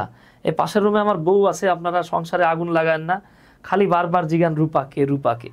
ওরে আরেকজন বলতেছে রূপা কি স্যারের বউ? এই আপনার কি মনে হয় হ্যাঁ স্যার একটা হীরা, সে কি রূপা নিবে? নিলে একদম কম করে নিলে সোনা নিবে আর কি, বুঝছেন তো? তাই আপনারা এই যে রূপা রূপা রূপা রূপা নেওয়ার বয়স আমার আছে নাকি? আমার বউ হচ্ছে ডায়মন্ড মেয়া, আমিও ডায়মন্ড। হ্যাঁ, যা সেটা নাম লেখা লাগে, আপন বোন নাম তো লেখা যাবে না। আপনারা আমার বোন নাম নেবেন, আমার কি ভালো লাগবে? লাগবে না। এই হইতেছে ঘটনা আর কি। অনেক যারা ভাবতেছেন বউ বাচ্চার নাম, না, এত সোজা না। আমি কি এত বোকা নাকি? আচ্ছা, তাহলে এবার একটু খেয়াল করেন বাবা, রিলেটিভ প্রোনাউন কোনগুলো আপনাকে মাথায় রাখতে হবে যে যখন আপনি দেখবেন নাউন অথবা প্রোনাউন, খেয়াল করেন, নাউন বা প্রোনাউন এর ঠিক পরে যদি দেখেন দ্যাট চলে আসছে অথবা একটা ডাবলএস ওয়ার্ড চলে আসছে, ইন্টারেস্টিং রুলে আমরা এখন যাচ্ছি, খেলাটা হবে এখন বাবা। হ্যাঁ, যদি আপনি কখনো দেখেন যে দ্যাট বা ডবলএস ওয়ার্ড, এটা দেখেন তীর চিহ্ন দেখে তো বুঝছেন আমি অনেক সুন্দর করে লিখি, হ্যাঁ তাই না? আমার হাতের লেখা দেখলে আমি নিজেই প্রেমে পড়ে যাই, 2 হাতে ফেয়ার অ্যান্ড লাভলি লাগানো, আগেও বলছিলাম। তাহলে আপনি যখন দেখবেন নাউন বা প্রোনাউনের পরে দ্যাট বা ডবলএস ওয়ার্ড চলে আসছে এবং সেই দ্যাট বা ডবলএস ওয়ার্ডটা আগের নাউনটাকেই বুঝাচ্ছে বা বুঝায় বা নির্দেশ করে, যদি এই ঘটনা ঘটে যে দ্যাট বা ডবলএস ওয়ার্ড নাউনের পরে বসে সেই নাউন বা প্রোনাউনটাকেই বুঝাইতেছে, তখন আমরা এটাকে বলবো RP, stand for relative pronoun. আর রিলেটিভ প্রোনাউন যাকে নির্দেশ করে এইটারে আবার বলা হয় অ্যান্টিসিডেন্ট। খেয়াল করেন এটারে কি বলা হয়? এইটারে বলা হয় অ্যান্টিসিডেন্ট। ওকে, না ফাহমিদা, সমস্যা নাই। আচ্ছা আচ্ছা, ফাহমিদা আরবি, হ্যালো রাবেয়া, আচ্ছা আচ্ছা, হ্যাঁ হাই ফাহমিদা। তাহলে এবার একটু খেয়াল করেন, আমরা একটা এক্সাম্পল দিই। হ্যাঁ, আমরা একটা এক্সাম্পল দিচ্ছি, এক্সাম্পলের সমার্থক শব্দ হচ্ছে ভিজ। এই ভিজ বললে আবার আপনারা পানিওয়ালা ডান্স দিয়ে না, ভিজা যায় না। হ্যাঁ, তাহলে আমরা একটা বাক্যে চলে আসি। ধরেন আমরা লিখলাম মিতু, এই যে নেন, আবার বললেন না Mitu, Mitu found a man, এই যে বাক্য শেষ। Mitu found a man, Mitu একটা ব্যাডারে বা একটা লোকরে ফোন করলো, বাক্য শেষ। দেখেন আমরা কিন্তু এখন মূল জায়গায় যাইতেছি আর কি, কিভাবে বড় বড় লম্বা লম্বা সিম্পল সেন্টেন্স লিখবেন, এটা না বুঝলে আপনি সেটা বুঝবেন না। ঠিক আছে, আচ্ছা তাহলে খেয়াল করেন, Mitu found a man, Mitu একটা লোকেরে ফোন করলো, বাক্যটা আমরা এখানে শেষ করে দিতে পারতাম, কিন্তু মিতুর বান্ধবী বলতেছে যে ভাই আজকে মিতুর একদিন, আমাদের যতদিন লাগে, বলেন এই বেড়া কিডা, এই বেড়া সম্পর্কে একটু তথ্য দেন। তখন আমরা কি বলতে পারি? দেখেন, Mitu found a man, Mitu একটা লোককে ফোন করেছিল, হু, যে। আচ্ছা বাবা বলেন তো এখানে যে মানে কি মিতু নাকি ম্যান, কাকে বোঝায়? থ্যাংক ইউ গৌতম মোদী দাদা, গৌতম মোদী দাদা আমাদের সাথে ভারত থেকে যুক্ত হয়েছেন। দাদা ক্লাসগুলোতে নিয়মিত থাকেন, দাদাকে অসংখ্য ধন্যবাদ। হ্যাঁ দাদা আমার সিনিয়র, কিন্তু এত সিনিয়র একজন মানুষের জ্ঞানের প্রতি যে তৃষ্ণা, হ্যাঁ আসলে আলহামদুলিল্লাহ খুব ভালো লাগে আর কি। একজন কয় বোর্ড পুরা জুম করেন, বাবা দেখা যায় না, কষ্ট হয়। আচ্ছা তাহলে একটু খেয়াল করেন, আমরা যখন বলতেছি মিতু একটা লোকরে ফোন করলো যে, তাহলে এই যে একবার খেয়াল করেন তো, এই যে মানে কে? ওই যে ম্যান বা বেড়া, ওনারই বুঝাইতেছে। তাহলে দেখেন তো ম্যান একটা নাউন কিনা বাবা? নাউন। আমরা বলেছিলাম কিনা যে নাউনের পরে যদি দ্যাট বা ডবলএস ওয়ার্ড আসে, এই যে একটা ডবলএস ওয়ার্ড আসছে, এবং সেই ডবলএস ওয়ার্ডটা যদি আগের নাউনটাকেই বোঝায়, এই হু মানে কাকে বুঝাইতেছে? ম্যানকে, তখন এটাকে বলা হয় রিলেটিভ প্রোনাউন। তখন এটাকে কি বলা হয়? যে ভাইয়া এইটাই হলো রিলেটিভ প্রোনাউন। বোঝা গেছে তো মনি? না বুঝলে পরে কওয়া লাগবে কিন্তু। হ্যাঁ, এই যে এখন আমি যদি শুধু এতটুকু বলি যে মিতু একটা লোকরে ফোন করছে, যে একটা বাক্য কি হলো? হলো না, একটা আকাঙ্ক্ষা থাকতেছে, যে কি? যে কি মিতুর খালু, নাকি মিতুরে ভালোবাসে, নাকি মিতুরে ইংরেজি পড়ায়, বাংলা পড়ায়, নাকি মিতুর বোনেরে পড়ায়, আমরা কিন্তু জানি না। তো এখন আমরা কি করতে পারি দেখেন, আমরা এইবার এই বাক্যটারে বড় করতে পারি। তাহলে Mitu found a man, Mitu একটা লোককে ফোন করলো, হু ওয়ার্কস, যিনি কাজ করেন, ইন জাপান, জাপানে কাজ করেন। এইবার আমরা যদি ভাঙি, এখানে 2টা বাক্য পাবো। আমরা এই বাক্যটাকে ভাঙলে 2টা বাক্য পাবো। খেয়াল করেন কিন্তু বাবা, খুব ইম্পর্টেন্ট একটা কথা। হ্যাঁ, এখানে প্রথম বাক্যটা হচ্ছে মিতু ফাউন্ড আ ম্যান, দেখেন কিন্তু মিতু ফাউন্ড আ ম্যান এইটা একটা বাক্য। আর দ্বিতীয় বাক্যটা হচ্ছে a man works in Japan. তাহলে খেয়াল করেন there are two sentences, the last sentence is a man works in Japan, একটা লোক জাপানে কাজ করে। আর প্রথম বাক্যটা কি ছিল, Mitu found a man, Mitu একটা লোককে ফোন করছিল। এই যে মিতু একটা লোককে ফোন করেছিল এটা একটা বাক্য, এবং একটা লোক জাপানে কাজ করে এটা একটা বাক্য। দুটো বাক্য এখনো এক হয় নাই, দুটো বাক্য এখনো আলাদা। এই যে আলাদা বাক্য দুটো, এই আলাদা বাক্য দুটোকে এইখানে রিলেটেড করছে কে, হু। যা কোনো আলাদা বাক্যকে রিলেটেড করে তার নামই হচ্ছে রিলেটিভ প্রোনাউন। এখন প্রশ্ন করতে পারেন ভাই এটাকে কেন রিলেটিভ প্রোনাউন বলা হলো? তাহলে ওই যে উত্তর হচ্ছে গিয়ে দুটো বাক্য আলাদা বাক্য ছিল। কি কি বাক্য ছিল? প্রথম বাক্য ছিল মিতু ফাউন্ড আ ম্যান, দ্বিতীয় বাক্য ছিল আ ম্যান ওয়ার্কস ইন জাপান। এই যে আলাদা বাক্য দুটাকে রিলেটেড করার কারণে আপনি হুকে বলবেন রিলেটিভ প্রোনাউন। এখন রিলেটিভ প্রোনাউন আবার যাকে নির্দেশ করে তাকে আমরা আর নাউন প্রোনাউন বলি না, আমরা এটাকে বলি অ্যান্টিসিডেন্ট। ঠিক আছে, অ্যান্টাসিড বললেন না, এটা হচ্ছে অ্যান্টিসিডেন্ট। আজকে দুপুর থেকে আমার প্রচণ্ড গ্যাস্ট্রিকের ব্যথা ছিল, যাক আলহামদুলিল্লাহ 9টার পরে কমছে আর কি। এটারে বলা হয় পূর্বপদ বা অ্যান্টিসিডেন্ট। তাইলে দেখেন ইন্টারেস্টিং ফ্যাক্টটা হচ্ছে এই যে রিলেটিভ প্রোনাউন যুক্ত ক্লজটা না, এই যে ক্লজটা দেখেন এটা একটা ক্লজ। কেন? কারণ আমরা জানি ক্লজ মানে একগুচ্ছ ওয়ার্ড যেখানে সাবজেক্ট আর ফাইনাইট ভার্ব থাকে। ফাইনাইট ভার্ব মানে হলো বাবা টেন্স চেনা যায় এমন ভার্ব, এটা দেখে প্রেজেন্ট টেন্স চিনতেছেন তাই এটা একটা ফাইনাইট ভার্ব, আর এখানে সাবজেক্ট হচ্ছে হু, তাই এতটুকু হচ্ছে একটা ক্লজ। এখন দেখেন তো এই ক্লজটা কার সম্পর্কে তথ্য দিচ্ছে? নাউন সম্পর্কে। যাহা নাউন সম্পর্কে তথ্য দেয় সেটাকেই বলা হয় অ্যাডজেক্টিভ ক্লজ। এখন এই যে অ্যাডজেক্টিভ ক্লজ বা রিলেটিভ প্রোনাউন যুক্ত যে ক্লজটা, এই ক্লজটাকে আমরা রিডিউস করতে পারি। পরের অংশটাকে আমরা যখন রিডিউস করব তখনই এটা হয়ে যাবে রিডিউসড অ্যাডজেক্টিভ ক্লজ। এবং রিডিউস অ্যাডজেক্টিভ ক্লজ যখন আপনি বানাবেন, এখন এই সেন্টেন্সটা আছে কমপ্লেক্স, তখন এটা হয়ে যাবে সিম্পল। এইবার দেখেন কিভাবে long long simple simple sentence লেখা যায় সেটাই আমরা দেখব। তো এবার আপনাকে যেটা মনে রাখতে হবে, আরপি যুক্ত মানে রিলেটিভ প্রোনাউন যুক্ত, আরপি যুক্ত অ্যাডজেক্টিভ ক্লজকে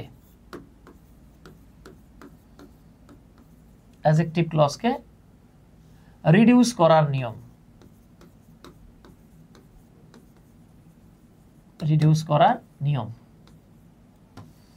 আজকে হাতের লেখা বেশি সুন্দর হচ্ছে তাই না? রিডিউস করার নিয়ম। এখন প্রশ্ন হইতেছে এই যে রিলেটিভ প্রোনাউন যুক্ত যে অ্যাডজেক্টিভ ক্লজগুলো, এটাকে আমরা রিডিউস করব মানে মূলত কি বোঝায় জানেন? এটা মূলত বোঝাচ্ছে এইরকম যে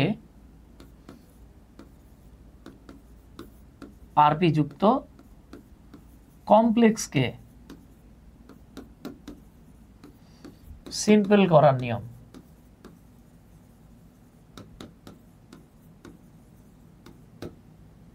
এইবার আসেন, এই নিয়মটা যদি আপনার জানা হয়ে যায় তাহলে বুঝবেন আপনার কাজ শেষ। ঠিক আছে, এই নিয়মটাকে প্রয়োগ করে আপনি দেখবেন ইংলিশ যে পত্রিকাগুলো আছে, বড় বড় জার্নাল যে বা আর্টিকেলগুলো যেগুলো আমরা দেখি, ওই জায়গাগুলোতে এই রুলটা দেখবেন খুবই কমন। আচ্ছা, তাহলে নাম্বার ওয়ান কাজ হচ্ছে প্রথমে খেয়াল করব আমরা, প্রথমে অ্যান্টিসিডেন্ট এর পরের,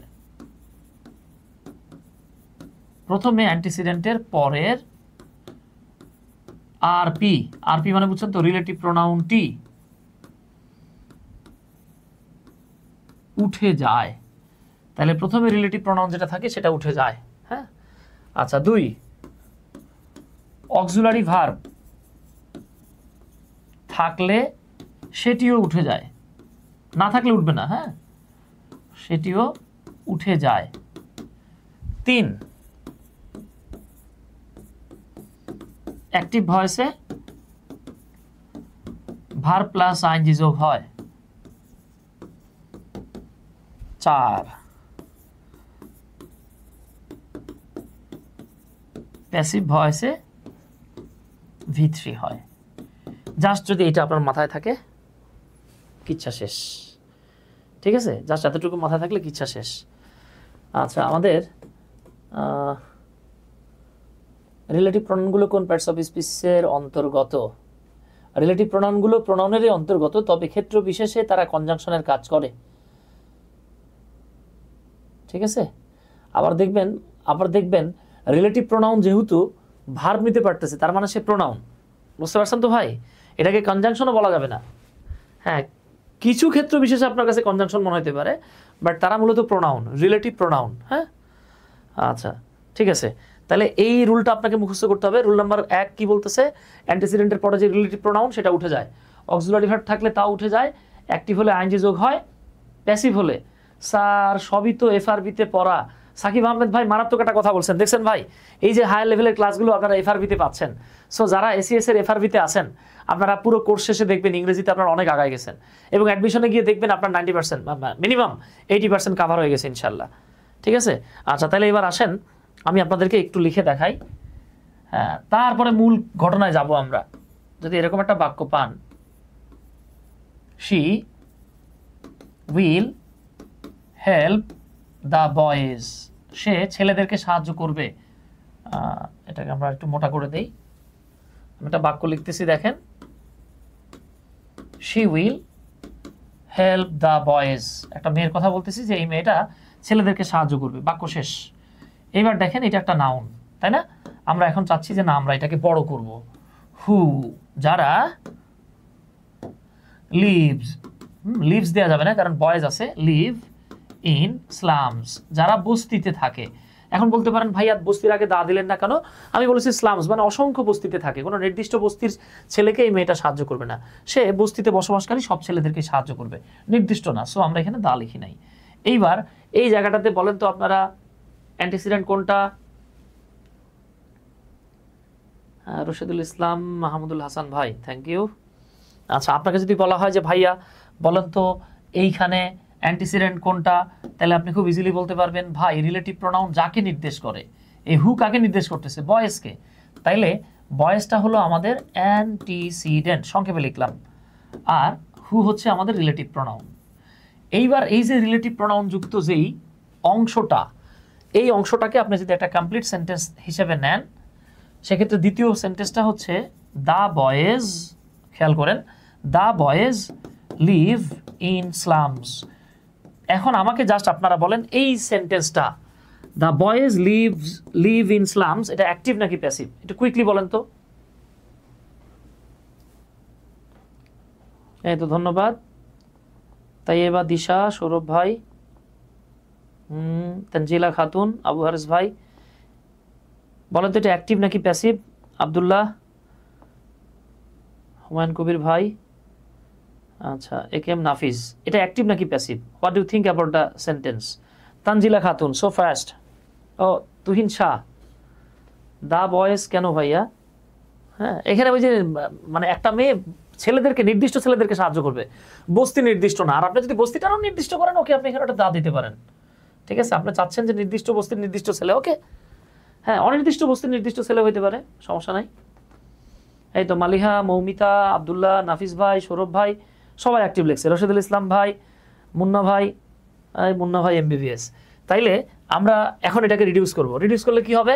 প্রথমে অ্যান্টিসিডেন্টের পরে রিলেটিভ প্রোনাউন উঠে যাবে। তাহলে রিলেটিভ প্রোনাউন কোনটা? এই রিলেটিভ প্রোনাউনটারে আমরা উঠায় দিব, এই যে হু উঠে যাবে। এরপরে দেখেন অক্সিলারি ভার্ব থাকলে উঠে যাবে। এখানে কি অক্সিলারি ভার্ব আছে? নাই, তাহলে ওঠার কোনো প্রশ্নই আসে না। এইবার বলেন অ্যাক্টিভ ভয়েস হইলে কি হবে? ভার্বের সাথে আইএনজি যোগ করতে হবে।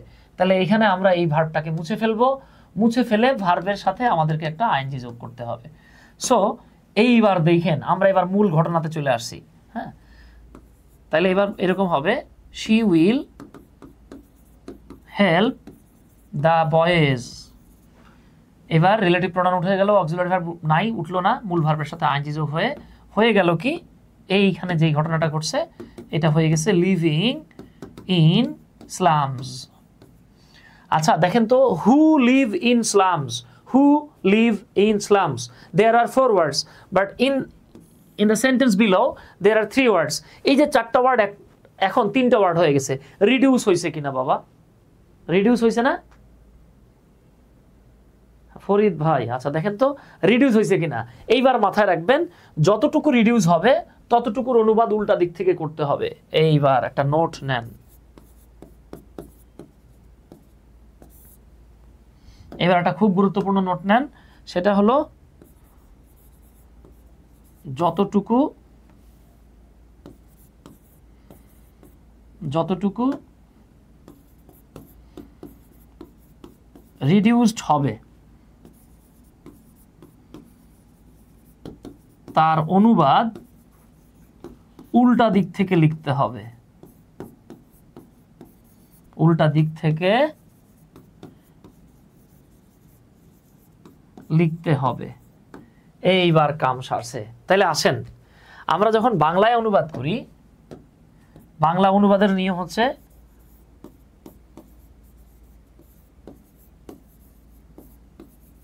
বাংলা অনুবাদের নিয়ম হচ্ছে বাংলা বাক্যে আর কি, হ্যাঁ, প্রথমে বসে সাবজেক্ট, তারপরে বসে অবজেক্ট, শেষে বসে ভার্ব। যেমন আমি ভাত খাই, যদি আমি এই বাক্যটার দিকে তাকাই তাহলে দেখতে পাবো ভাই সাবজেক্ট, অবজেক্ট, শেষমেশ আছে কি ভার্ব। বাংলায় ভার্ব কোথায় বসে? শেষে বসে। তাহলে এবার খেয়াল করেন এই বাক্যটাকে আমরা যদি অনুবাদ করি, এটা হলো সাবজেক্ট। এবার আমরা এই বাক্যটাকে অনুবাদ করার টেকনিক দেখব। তাহলে শি হলো গিয়ে আমাদের সাবজেক্ট, এটা হবে প্রথমে অনুবাদ, প্রথম অংশ। আর উইল হেল্প এটা হলো আমাদের ভার্ব, এটা হবে তৃতীয় অংশে অনুবাদ। আর দা বয় এটা হলো মূলত আমাদের অবজেক্ট, এটা হবে দ্বিতীয় অংশে অনুবাদ। আর অবজেক্টের সাথে আবার আছে রিডিউস অ্যাডজেক্টিভ ক্লজ। আমরা জানি ক্লজ রিডিউস হলে ততটুকুর অনুবাদ উল্টা দিক থেকে লিখতে হয়। তাহলে আগের বাক্যের অনুবাদ কি ছিল? আগের বাক্যের অনুবাদ ছিল সে ছেলেদেরকে বা সেই ছেলেদেরকে সাহায্য করবে, সেই ছেলেদেরকে সাহায্য করবে যারা বস্তিতে বাস করে। এইবার আপনারা আমাকে এইটার অনুবাদ করে দেন তো, she will help the boys living in slums, এইটার বাংলা অনুবাদ কোন দিক থেকে হবে? এইটার বাংলা অনুবাদটা আপনাকে উল্টা দিক থেকে লিখতে হবে। তাহলে উল্টা দিক থেকে আপনি যখন এটার অনুবাদটা করবেন তখন আপনি কিভাবে লিখবেন আমি দেখাই আপনাকে, দেখেন। হ্যাঁ, তখন আপনাকে অনুবাদটা কেমনে করতে হবে দেখেন, আমি দেখাইতেছি। এবার আপনাকে অনুবাদ আনতে হবে উল্টা দিক থেকে। তাহলে প্রথমে কার অনুবাদ করবেন? প্রথমে আপনি অনুবাদ করবেন সাবজেক্টের। সাবজেক্টটা কি? সাবজেক্ট হচ্ছে সে। এইবার আপনাকে অনুবাদ করতে হবে অবজেক্টের। এখন অবজেক্ট কোনটা? The boy living in the slums. Living in the slums উল্টা দিক থেকে আসবে। আপনাকে এইবার অনুবাদ করতে হবে সে বস্তিতে বসবাসরত বা বসবাসকারী ছেলেদেরকে, তারপরে শেষমেশ বলবেন উইল হেল্প, সাহায্য করবে। বাবা এতটুকু অনুবাদ বুঝতে পেরেছেন কিনা একটু কুইকলি বলেন তো।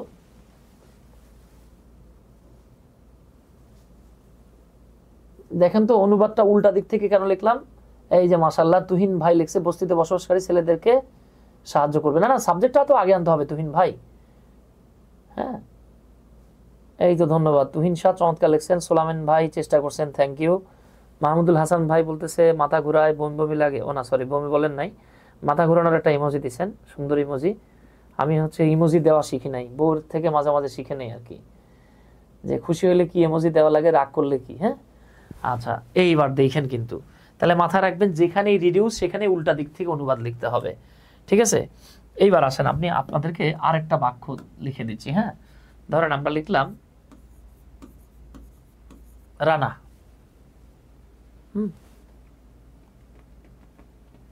আচ্ছা, রানা bought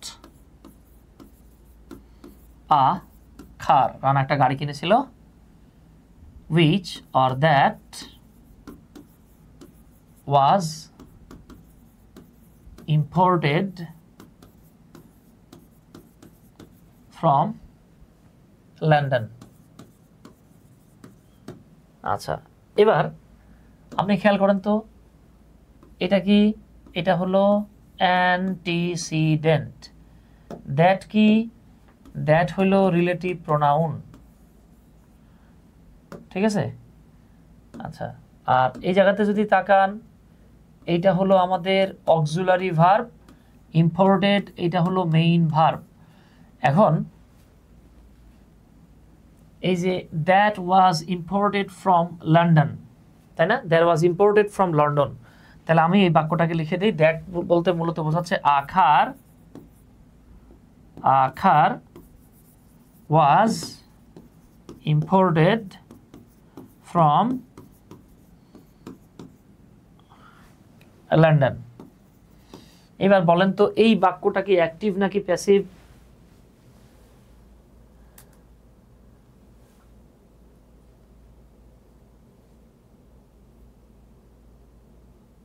আসাদুল্লাহ আল গালিব ভাই লিখছে আসসালামু আলাইকুম স্যার, খুলনা থেকে আছি। ধন্যবাদ আসাদুল্লাহ আল গালিব ভাই, ওয়ালাইকুম আসসালাম।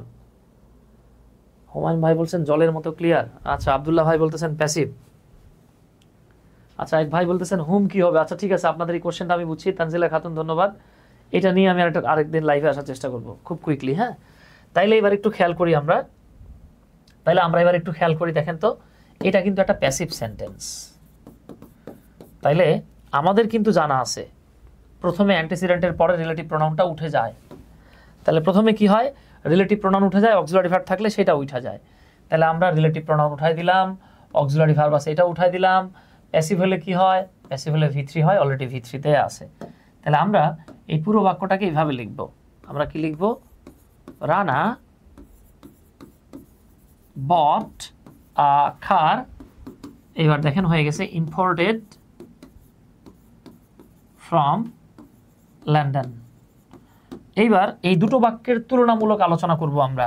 তাহলে রানা হলো আমাদের সাবজেক্ট, বট হলো ভার্ব, আখার ইম্পোর্টেড ফ্রম, এই যে এটা হলো আমাদের অবজেক্ট। তাহলে আমাদেরকে অনুবাদ করতে গেলে প্রথম অংশের অনুবাদ করতে হয় সাবজেক্ট, শেষ অংশে 3 নম্বরে করব আমরা হচ্ছে গিয়ে ভার্ব, আর এটা হচ্ছে গিয়ে 2 নম্বরে অনুবাদ হবে।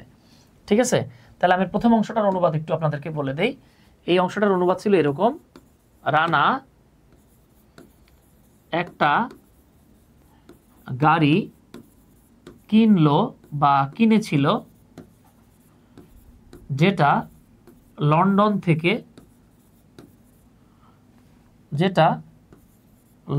থেকে আমদানি করা। কিন্তু এই বাক্যটা মনে আছে তো, যে যতটুকুতে রিডিউসড হয় ততটুকুর বাংলা অনুবাদ উল্টা দিক থেকে আসে। তাহলে এইবার আমাদেরকে বাংলায় অনুবাদ করতে হবে, রানা কিনলো, এটা আমরা শেষে লিখব লন্ডন থেকে, রানা লন্ডন থেকে আমদানিকৃত, রানা লন্ডন থেকে আমদানিকৃত একটা গাড়ি কিনেছিল। তাইলে বাবা অনুবাদটা কোন দিক থেকে আসছে, উল্টা দিক থেকে আসছে। এই তো মাশাআল্লাহ Tanjila Khatun, you are really great, মাশাআল্লাহ। হ্যাঁ তানভীর আহমেদ, আমি আপনার প্রশ্নটা দেখছি, এটা নিয়ে আমি লাইভে এসে দেখি কাল পরশুর মধ্যে চেষ্টা করবো ইনশাল্লাহ এটার একটা চমৎকার ক্লাস নেওয়া। ঠিক আছে, এই তো ধন্যবাদ। Saugata Mishra, use of past participle as post modifier, এই তো সুন্দর কথা বলছেন। ঠিক আছে, তাহলে বুঝছেন তো। এইবার আসেন, এতক্ষণ তো দেখছেন ট্রেইলার দাদা, এই যে ট্রেইলার দেখছেন, এইবার আমরা ফুল মুভিতে জায়গা। তো আসেন, খেলা হোক, শুরু হোক। এইবার যেই বাক্যটা দেখতে পাচ্ছেন আপনারা আমাকে বলবেন এই বাক্যটাতে কোন কোন জায়গায় রিডিউস হয়েছে, এই বাক্যটাতে কোন কোন জায়গায় রিডিউস হয়েছে বা কয়টা রিডিউস হয়েছে। নাহিদ মুস্তাকিন ভাই, এই তো চমৎকার লিখছেন, থ্যাংক ইউ। হ্যাঁ এই তো ধন্যবাদ। AK Nafis, thank you. আচ্ছা, এইবার আমরা একটু চেষ্টা করব, এবার আমরা একটু দেখি, আমাকে জাস্ট বলেন এই বাক্যটাতে কয়টা হচ্ছে গিয়ে রিডিউস হয়েছে। 1টা 2টা 3টা 4টা 5টা, কয়টা জায়গায় রিডিউস হয়েছে বলেন। ঠিক আছে, এই বাক্যটাতে কয়টা জায়গায় রিডিউস হয়েছে একটু বলার চেষ্টা করি তো আমরা। Maliha Mehnaz Moumita, thank you.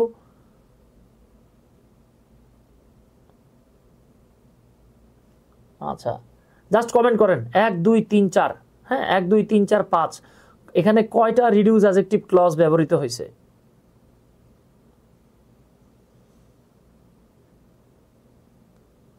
এখানে কয়টা রিডিউস অ্যাডজেক্টিভ ক্লজ ব্যবহৃত হয়েছে, কমেন্ট করার চেষ্টা করেন দেখি। হ্যাঁ এই তো ধন্যবাদ। ওয়াও, এই যে মোহাম্মদ আব্দুল্লাহ, উনিও সুন্দর লিখছেন, মাশাআল্লাহ। এই তো একেএম নাফিস ভাই লিখছে 4টা, রশিদুল ইসলাম ভাই লিখছে 4টা বা 4বার। আচ্ছা আসেন তো আমরা একটু দেখি। আচ্ছা অনেকে প্রশ্ন করতে পারে যে কিভাবে বুঝবো যে রিডিউসড হয়েছে। অনেকে প্রশ্ন করতে পারেন। আচ্ছা আমি এটাকে আরেকটু চিকন করে লিখে দিই। হ্যাঁ, এটাকে আমি আরেকটু চিকন করে লিখে দিই। আপনি বলতে পারেন কিভাবে বুঝবো যে রিডিউস হয়েছে, তাই না? আচ্ছা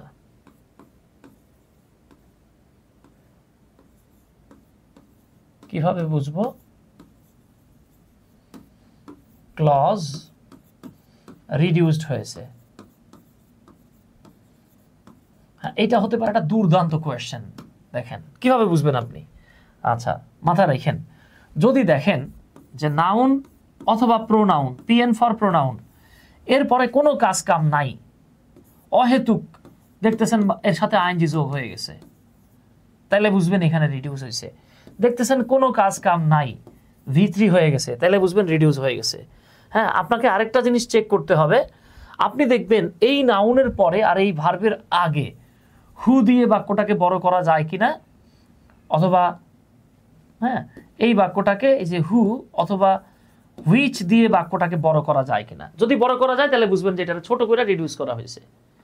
ঠিক আছে, এই তো মাশাআল্লাহ অনেকে কমেন্ট করছেন, মাশাআল্লাহ মাশাআল্লাহ, ধন্যবাদ। মণিমণ্ডল, সাজিদুর রহমান, তুহিন শাহ, হারেস ভাই, নাহিদ ভাই, তানজিলা খাতুন, সারওয়ার ভাই, মেহেদি হাসান ভাই। তাহলে এবার একটু খেয়াল করি তো আমরা এই বাক্যটাতে আমরা দেখতেছি রানা লিভিং, তার মানে এই যে দেখেন নাউনের পরে, আচ্ছা আমি ডিফারেন্ট একটা কালার নেই, এই যে দেখেন হুট করে নাউনের পরে এই যে আইএনজি যোগ হয়ে গেছে, তার মানে আমরা এখানে হু লিভস লিখতে পারি কিনা দেখেন তো। রানা হু লিভস ইন খুলনা, এই যে হয়ে গেছে, তার মানে এখানে রিডিউস হয়েছে। উইল সুন মিট মিম, মিমের সঙ্গে দেখা করবে, এই যে মিম আর একটা নাউন, দেখি তো আমরা এখানে রিডিউস হয়েছে কিনা। এই যে হুট করে আইএনজি যোগ হয়েছে, তাহলে আমরা এখানে হু লিখতে পারি কিনা। এই যে দেখেন হু ওয়ার্কস, এই যে লেখা যাচ্ছে। ইন আ ফ্যাক্টরি, আমরা টরি বলি, এটা উচ্চারণ হচ্ছে ট্রি, ফ্যাক্টরি। এই যে দেখেন একটা নাউন পাওয়া গেছে।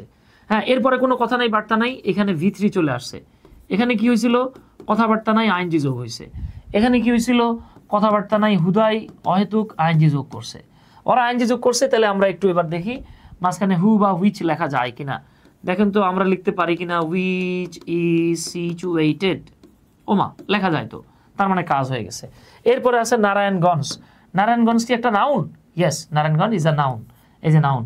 এরপরে আয় হায় কোনো কথাবার্তা নাই, V3 হয়ে গেছে, তাই তাহলে দেখি তো আমরা এখানে হুইচ ইজ লিখতে পারি কিনা। হ্যাঁ লেখা যাচ্ছে নারায়ণগঞ্জ হুইচ ইজ নোন, তার মানে এখানেও রিডিউস হয়েছে। ঠিক আছে, তাহলে আমরা রিডিউস পাইছি কয়টা, একটা, দুইটা, তিনটা, চারটা। এই যে দেয়ার আর 4 রিডাকশন। হ্যাঁ, উম্মে মুন, থ্যাংক ইউ উম্মে মুন। হ্যাঁ দেখছেন 4টা রিডিউস হয়ে গেছে। তো ভাই আমরা কি বলছিলাম, আমরা বলছিলাম 3টা জায়গায় বাংলা অনুবাদ উল্টা দিক থেকে হয়। নাম্বার ওয়ান আমরা বলছিলাম 2 নাউনের মাঝখানে প্রেপোজিশন থাকলে। নাম্বার 2 বলেছিলাম কমপ্লিট প্যাসিভ ভয়েস হলে। নাম্বার 3 রিডিউস অ্যাডজেক্টিভ ক্লজ হলে। এই যে এটা একটা সিম্পল সেন্টেন্স, এই বাক্যের অনুবাদ করতে দেন, অনেকের মাথা ঘুরাবে, অনেকের বমি লাগবে, অনেকের দুটোই লাগবে, অনেকে বলবে ভাই সাইরা দেমা কাইন্দাবাসি অনুবাদ করবো না। ঠিক আছে, কিন্তু এই অনুবাদটা ছিল বাচ্চাদের অনুবাদ। তবে এই অনুবাদ সেই বাচ্চারাই পারবে যারা বাবু খাইছো বলে, সেই বাবু না, কিন্তু যারা ছোট ছোট বাবুরা তারাও পারবে যদি তাদের রিডিউস অ্যাডজেক্টিভ ক্লজ জানা থাকে। তাহলে এবার আমার কাজ হচ্ছে গিয়ে এখানে সাবজেক্ট খুঁজে বাইর করা। আরও বেটার হচ্ছে কি আপনি জাস্ট বের করবেন এখানে ফাইনাইট ভার্ব কোনটা, যে ভার্ব দেখে টেন্স চেনা যায়। তাহলে আমরা পাইছি উইল সুন মিট বা উইল মিট সুন, যেটাই বলেন আপনি। এই যে আমরা ভার্ব পাইছি, তাহলে ভার্বের আগে কি থাকে, ভার্বের আগে সাবজেক্ট থাকে। তার মানে এই বাক্যটাতে রানা হলো আমাদের সাবজেক্ট। এই রানা থেকে খুলনা পর্যন্ত এতটুকু রিডিউস করার কারণে অনুবাদ উল্টা হবে। তাহলে সাবজেক্টের অনুবাদ শুরুতে করতে হয় 1 নাম্বার, আর এটা হচ্ছে ভার্ব, এটার অনুবাদ হবে একদম শেষে, মানে 3 নাম্বার। এবার আমাদের অবজেক্ট কোনটা, মিম। মিমের সাথে দেখেন পুরো অংশটাই আমাদের রিডিউস হয়ে গেছে, খেয়াল করেন মিমের সঙ্গে পুরো অংশটাই আমাদের রিডিউস হয়ে গেছে। সো এতটুকুর অনুবাদও আমরা উল্টা দিক থেকে লিখব। এইখানে আমি আপনাদেরকে দেখাই, এই যে দেখেন অফ একটা প্রেপোজিশন, বাংলা হলো এর। অ্যাজ একটা প্রেপোজিশন, বাংলা হলো হিসেবে। অ্যাট একটা প্রেপোজিশন, এর বাংলা হলো এ অতে। ইন এবং অ্যাট বাংলা হলো এ অতে। এই যে ইন একটা প্রেপোজিশন, এটার বাংলা হলো এ অ তে, তার মানে এখানে রিডিউস হওয়ার সাথে সাথে প্রেপোজিশন আছে, তাহলে আমাদেরকে উল্টা দিক থেকে লিখতে হবে। এই যে দেখেন আরেকটা প্রেপোজিশন আসছে ইন মানে এ অ তে, তাহলে খুলনার সাথে এ হয় না, খুলনার সাথে অ হয়, খুলনায়। তাহলে আমাদের কাজ হচ্ছে গিয়ে প্রথমে সাবজেক্টের অনুবাদ করা, তারপরে অবজেক্ট, শেষমেশ ভার্বের অনুবাদ করা। তাহলে সাবজেক্ট অংশের অনুবাদটা আপনারা বলেন, আমি লিখি। এখানে সাবজেক্ট অংশ হচ্ছে গিয়ে রানা লিভিং ইন খুলনা, তাহলে আমাদেরকে বলতে হবে খুলনায় বসবাসকারী রানা। এখন রানা খুলনায় বাস করে কেন বললাম না, কারণ রিডিউসড হয়েছে ভাই, ঠিক আছে? তাহলে খেয়াল করেন কিন্তু, হ্যাঁ। আচ্ছা, এক ভাই জিজ্ঞেস করতেছে অ্যাক্টিভ ভয়েসটা যদি পারফেক্ট টেন্সে হয় তাহলে রিডিউস করলে কি আইনজি যুক্ত হবে? জি মেহেদি ভাই, আপনি যেভাবেই করেন রিডিউস হবে, হ্যাঁ। আচ্ছা, নাহিদ মুস্তাকিম ভাই, থ্যাংক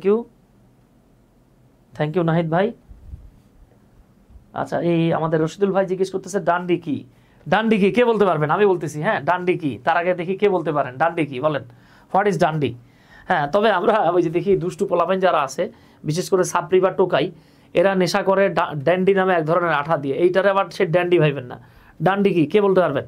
ডান্ডি একটা শহরের নাম, বলেন কোন দেশের শহর, হ্যাঁ, বা বন্দর কোন দেশের, বলেন। আচ্ছা, তাহলে আমাদের সাবজেক্টের কাজ শেষ। এই যে এতটুকু হলো আমাদের সাবজেক্ট। এবার আমরা ভার্ব লিখবো না, আমাদেরকে অবজেক্ট লিখতে হবে। এবার অবজেক্টের সাথে প্রেপোজিশন এবং রিডিউস হয়ে কত দূর চলে গেছে, তাহলে পুরোটা উল্টা দিক থেকে অনুবাদ করতে হবে, বাংলাদেশ যোগ এর। হ্যাঁ, তাহলে দেখেন আমি অনুবাদ করে দিচ্ছি, কি চমৎকার অনুবাদ দেখেন। হ্যাঁ, খুলনায় বসবাসকারী রানা বাংলাদেশের ডান্ডি অ্যাজ মানে হিসেবে, বাংলাদেশের ডান্ডি হিসেবে নোন মানে পরিচিত নারায়ণগঞ্জ যোগ এ, বাংলাদেশের ডান্ডি হিসেবে পরিচিত নারায়ণগঞ্জে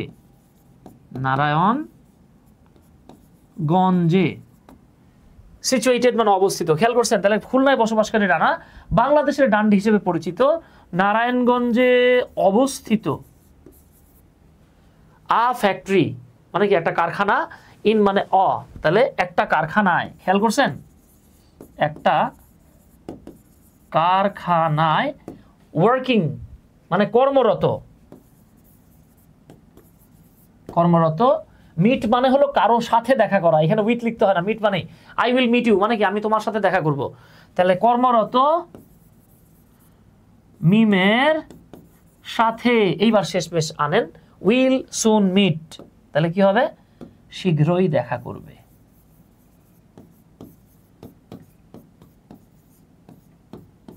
শীঘ্রই দেখা করবে। চিন্তা করছেন কি চমৎকার একটা অনুবাদ? তাহলে কি হলো, এই যে উল্টা দিক থেকে আমরা অনুবাদ করলাম, খুলনায় বসবাসকারী রানা বাংলাদেশের ডান্ডি হিসেবে পরিচিত নারায়ণগঞ্জে অবস্থিত এক ফ্যাক্টরি বা কারখানায় কর্মরত মিমের সঙ্গে শীঘ্রই দেখা করবে।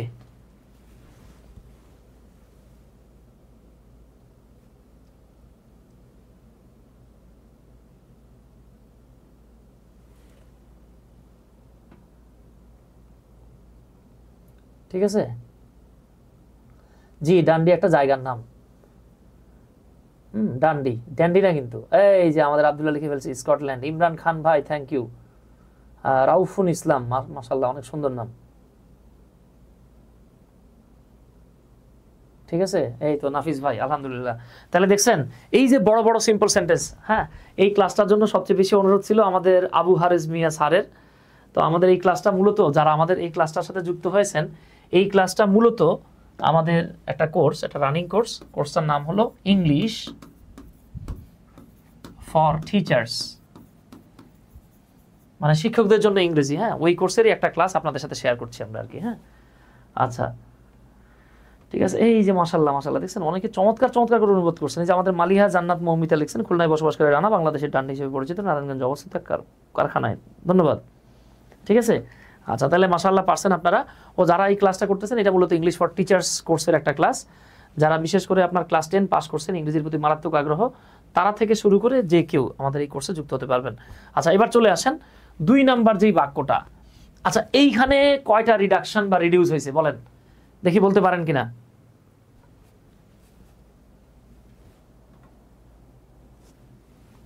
ধন্যবাদ হুমায়ুন কবির ভাই, থ্যাংক ইউ ভাই। আবু হারেস স্যার, আবু হারেস বড় ভাই, ধন্যবাদ। আচ্ছা, হুমায়ুন কবির ভাইকেও ধন্যবাদ। আচ্ছা, এই জায়গাটাতে কয়টা রিডাকশন হয়েছে কে বলতে পারবেন? দেখি, একটু কুইকলি কমেন্ট করতে হবে। How many reductions are there in this sentence? কে বলতে পারবেন এইখানে কয়টা রিডাকশন হয়েছে? দেখি আমরা বলতে পারি কিনা।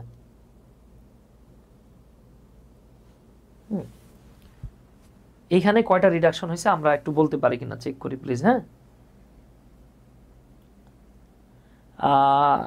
এই যে আমাদের সৌগত মিশ্র, তানজিলা খাতুন, ওনারা 3টা করে বলছে। আচ্ছা, তাহলে আসেন তো আমরা একটু দেখি এরকম ঘটনা ঘটছে কিনা, যে হুট করে নাউনের পরে আইএনজি যোগ হয়েছে কিনা। দ্য স্টুডেন্ট, এটা একটা নাউন, সিটিং, আমরা একটু দেখি তো হু ইজ সিটিং বা হু সিটস এটা বলা যায় কিনা। এই যে হু ইজ সিটিং এটাও বলা যায়, বা হু সিটস এটাও বলা যায়। হ্যাঁ, হয়ে গেছে। The student who is sitting or who sits in the first row, হ্যাঁ, আনসার্ড, এই যে আনসার্ড এইটা হলো মূলত আমাদের ভার্ব। তাহলে আনসার্ড এটা হলো আমাদের ভার্ব, তাই না? তাহলে এতটুকু কি বাবা? এতটুকু হলো সাবজেক্ট, ঠিক আছে? এতটুকু হলো আমাদের সাবজেক্ট, ভার্বও পেয়ে গেছি। আনসার দ্য কোয়েশ্চেন, মাথায় রাখবেন আনসার শব্দটা যখন ভার্ব হয় এরপরে টু বসে না, নাউন হলে টু বসে, ঠিক আছে? আমার কথা বিলিভ করার দরকার নাই, আপনি ক্যামব্রিজ অনলাইন ডিকশনারি বা অক্সফোর্ড অনলাইন ডিকশনারিতে যান, অনেক অনেক বাক্য দেখতে পাবেন। এই যে দ্য কোয়েশ্চেন, এইটা একটা নাউন, ঠিক আছে? এই নাউনের পরে দেখেন তো হুট করে V3 চলে আসছে কিনা, আসছে। তাহলে দেখেন তো আমরা এখানে বলতে পারি কিনা উইচ, এই যে দেখেন which was asked by the teacher confidently, এই তাহলে কাজ হয়ে গেছে। তাহলে আমাদের এতটুকু হলো সাবজেক্ট পজিশন, এতটুকু ভার্ব। এই ভার্বের অনুবাদ কোথায় আসে? ভার্বের অনুবাদ শেষে বসে।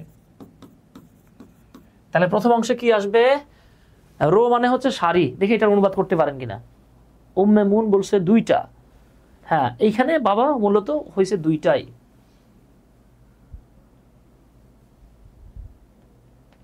মিটের পরে কি উইথ দেওয়া যায়? হ্যাঁ, মিটের পরে উইথ দেওয়া যায়, অনেক সময় দেয়, ঠিক আছে? মিটের পরে অনেক সময় উইথ দেয়। আচ্ছা, তাহলে আসেন আমরা এবার উল্টা দিক থেকে আসি। তাহলে দেখেন ইন দ্য ফার্স্ট রো, তাই না? ইন মানে এ অতে, তাহলে প্রথম সারি যোগতে, মনে আছে তো? ইন মানে এ অতে, প্রথম সারিতে বসে থাকা, হ্যাঁ বসে থাকা ছাত্রটি, এই যে দেখছেন। তাহলে আমরা বলবো প্রথম সারিতে বসে থাকা ছাত্রটি। এখন বলতে পারেন ভাই ছাত্রী বলা যেত না? ডেফিনেটলি ভাই, ছাত্রীও বলতে পারেন, ছাত্রীটি। উত্তর দিল, আমরা এটা বলবো না, উল্টা দিক থেকে আসতে হবে। বাই দ্য টিচার, শিক্ষক কর্তৃক, এই যে দেখেন প্রেপোজিশন আছে, প্রেপোজিশন থাকলে উল্টা দিক থেকে অনুবাদ আসে। শিক্ষক কর্তৃক জানতে চাওয়া বা চাহিত বললে আসলে এত ভালো লাগবে না, তাহলে আমরা কি বলতে পারি? উল্টা দিক থেকে আসেন। সাদিক রায়হান ভাই বলছেন দিনাজপুরের বিরামপুর থেকে বলছিস, গুরু প্রাইমারি থেকে শুরু। আচ্ছা সাদিক রায়হান ভাই, থ্যাংক ইউ। আচ্ছা, তাহলে আমরা কি বলবো? প্রথম সারিতে বসে থাকা ছাত্রটি বা ছাত্রীটি। এবার অবজেক্টের অনুবাদ করব আমরা, হ্যাঁ কনফিডেন্টলি, এটা একটা অ্যাডভার্ব তো, এটা শেষমেশ আমরা বলবো শিক্ষক কর্তৃক জিজ্ঞাসিত বা জানতে চাওয়া, যেটা খুশি বলতে পারেন। শিক্ষক কর্তৃক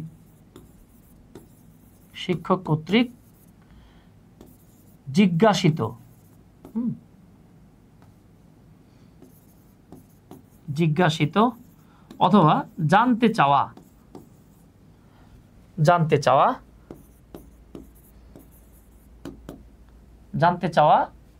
প্রশ্নের, এই যে আস্ক মানে প্রশ্ন করা, তাই না? প্রশ্নের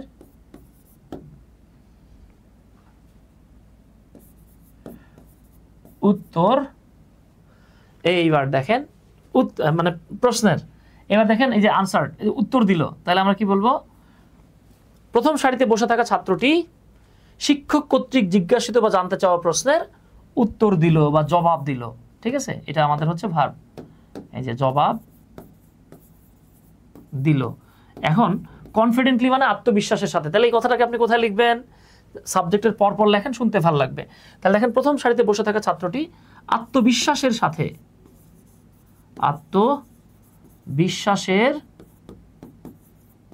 সাথে শিক্ষক কর্তৃক জিজ্ঞাসিত বা জানতে চাওয়া প্রশ্নের উত্তর দিল বা জবাব দিল।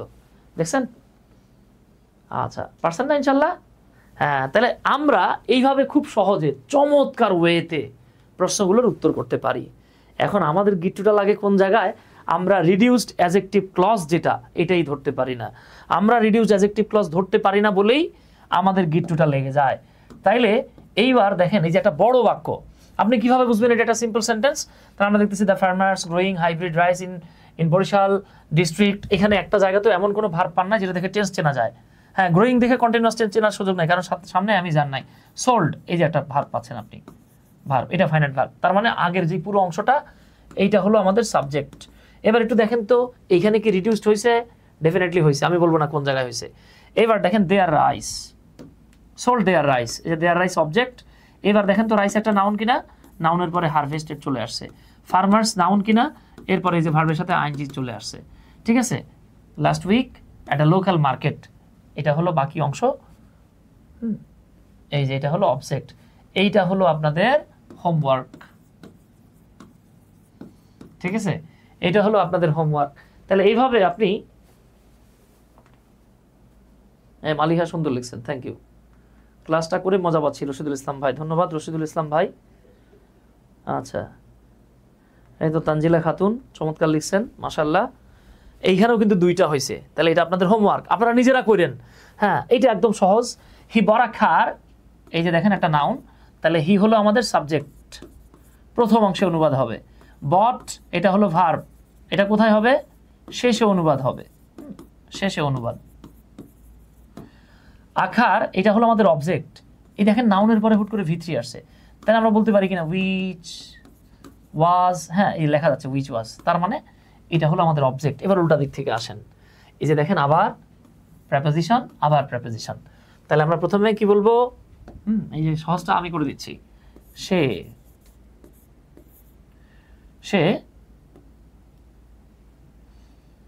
2019 সালে, সাথে একটা রও বলতে পারেন, এটা খুব বেশি ম্যাটার করে না, জাপান থেকে আমদানিকৃত একটা গাড়ি, এই দেখছেন সালের বা সালে জাপান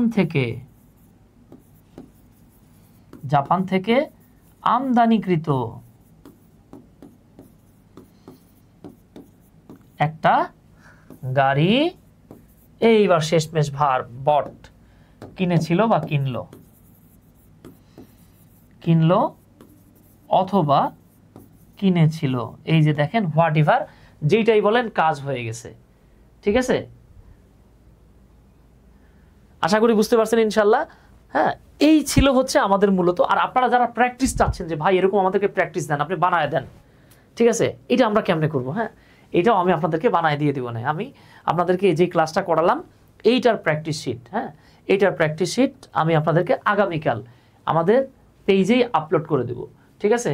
সো আশা করি ইনশাল্লাহ আমাদের আজকের এই ক্লাসটা খুব বেশি বড় নেইনি আমি আর কি, জাস্ট 1 ঘন্টা 10-15 মিনিটের মতো আমাদের এই ক্লাসটা হলো। এই যে তানজিলা উত্তর লিখে ফেলছেন, মাশাআল্লাহ, অনেক সুন্দর আলোচনা। মোহাম্মদ সুজন আহমেদ ভাই বলতেছেন ধন্যবাদ ভাই। রশিদুল ইসলাম ভাই মোহাম্মদুল হাসান ভাইকে মেনশন করছেন, আপনাদেরকে ধন্যবাদ। তো দেখছেন এইভাবে আমরা খুব সহজে বড় বড়, হ্যাঁ এরকম বাক্য দেখে অনেকে ভুড়কে যেতে পারে যে ভাই এতটুকু না থাকলে পারতাম। ভাই আপনি পুরোটাই পারবেন, শুধু এটা কেন ভাই, আপনি এর চাইতে বড় বড় এই বাক্য আপনার কাছে ডাল ভাত দুধ ভাত মনে হবে। আমি এরকম আরো অনেকগুলো বাক্য আপনাদেরকে দিব, ইনশাল্লাহ সবগুলোই পারবেন। ঠিক আছে? তানজিলা খাতুন, হ্যাঁ হ্যাঁ আসতেছে বাবা, আপনি একটু পেজে নক রাখেন বা আমাকে পেজে নক দিন, আমি আপনাকে ডিটেলস দিয়ে দেবো। হ্যাঁ আচ্ছা, তো আমাদের এই যে হোয়াটসঅ্যাপ নাম্বারটা আমি দিয়ে দিচ্ছি, যারা আমাদের সাথে যুক্ত হতে চান আমাদের হোয়াটসঅ্যাপ নাম্বার 01917211236। হ্যাঁ হোয়াটসঅ্যাপ বেটার হয় কল না দিয়ে মেসেজ করেন আর কি। ঠিক আছে? তো এই ছিল আমাদের আজকের ক্লাস। ইনশাল্লাহ নেক্সট ক্লাসে আপনাদের সাথে আরেকটা দুর্দান্ত টপিক নিয়ে কথা হবে, দেখা হবে ইনশাল্লাহ।